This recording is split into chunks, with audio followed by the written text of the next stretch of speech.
Hi and welcome back to Brook Valley Life, or hello for the first time.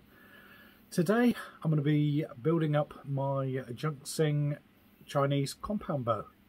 We'll be putting rest on it, maybe a sight, and having its first shot to see how it is. So please stay with us and enjoy what we're going to be doing.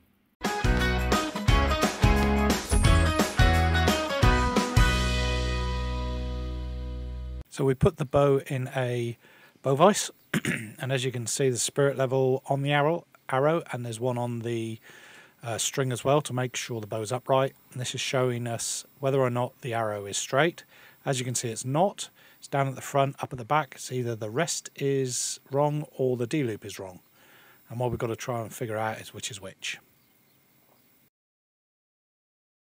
So now I'm going to try and figure out which is high, which is low. And by the first thing I'm going to do is lift up the arrow rest to see how high it needs to be for the arrow to be sitting at 90 degrees to the string and straight, because we know the bow's upright. And the arrow should be in the center of the two burger holes. So if you had a recurve bow, it's where the button goes.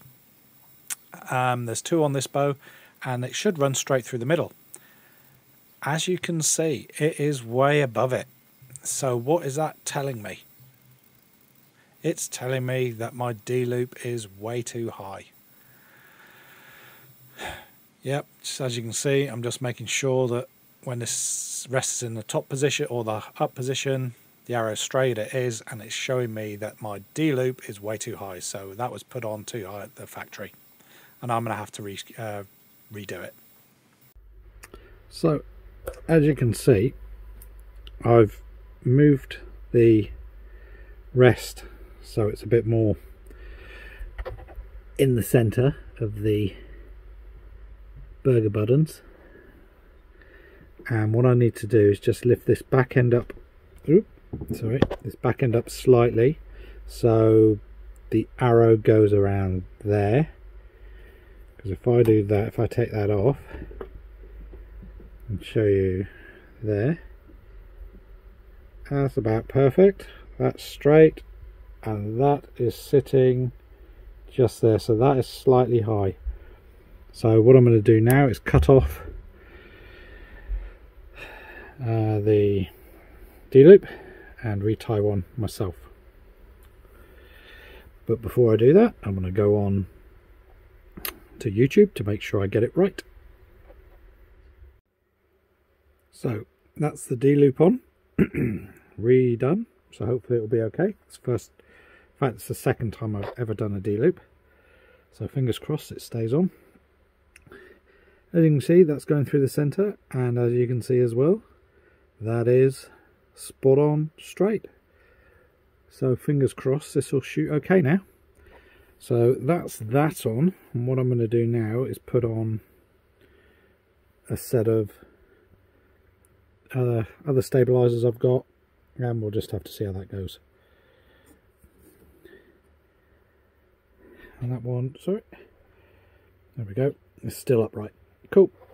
So put the stabilizers on and give it a go at shooting.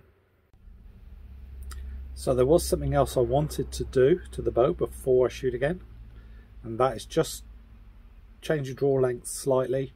I can shoot as it is, but I just want to bring it in maybe half an inch just to make sure it's all good. So I'm going to do that now. So the bow itself, when it comes, it doesn't come with a manual, it comes with a sheet, and hopefully you can just about see, there we go, shows you how to change the draw length. And the other good thing, they come with the right size Allen keys to do it as well. You've got the smaller one just there to do, sorry, just there, that is to do the draw length. The bigger one is to do the limb bolts, so you can do the draw weight. So what we're going to do now is take the little one out, and what you've got to remember is what you do to the one end, you've got to do to the other end.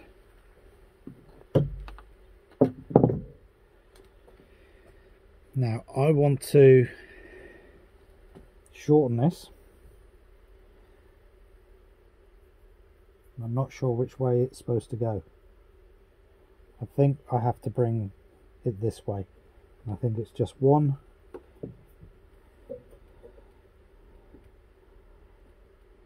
So if that's when I pull, let's have a look, comes around, and that's the stop. So if I bring it this way, it'll have less to turn.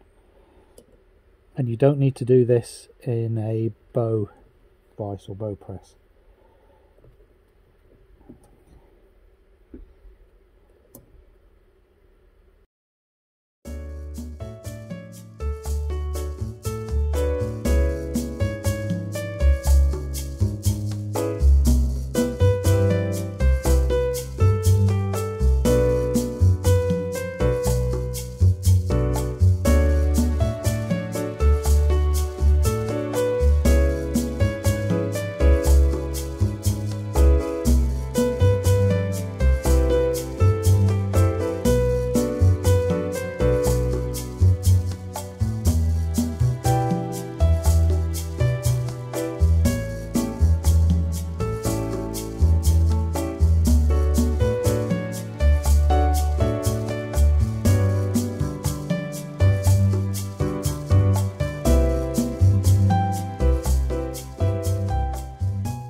Done. So now I'm going to wind it back up again and see if it's the right draw length. I don't have any stabilizers on, and this will be the first shot through the bow you're going to see. Hopefully they don't go straight through the target block I've got up there, but we'll just have to wait and see. So let's see what happens. There it is.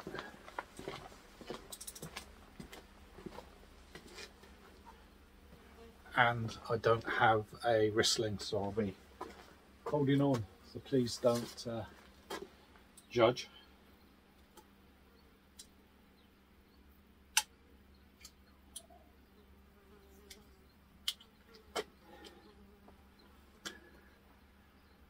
Okay.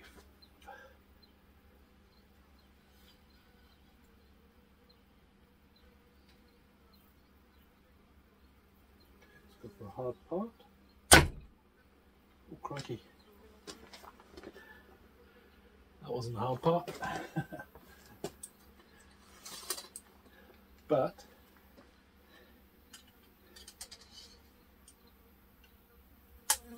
there's a bit more action to this one than compared to my old one.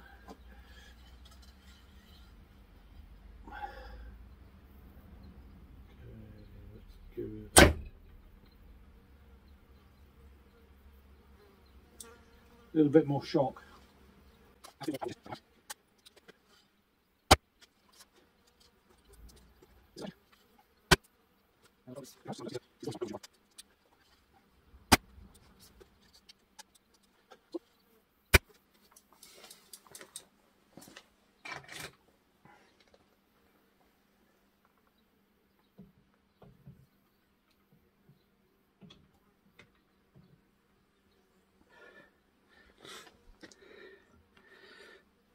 I'll just take you off there.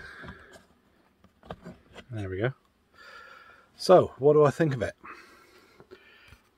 It's, get my thumb out of the way. It's definitely different to my Bowtech. And if anyone does have any Bowtech limbs that they want to sell for a Guardian, please let me know, because I would like to shoot it again. If not, it's just going to be scrap.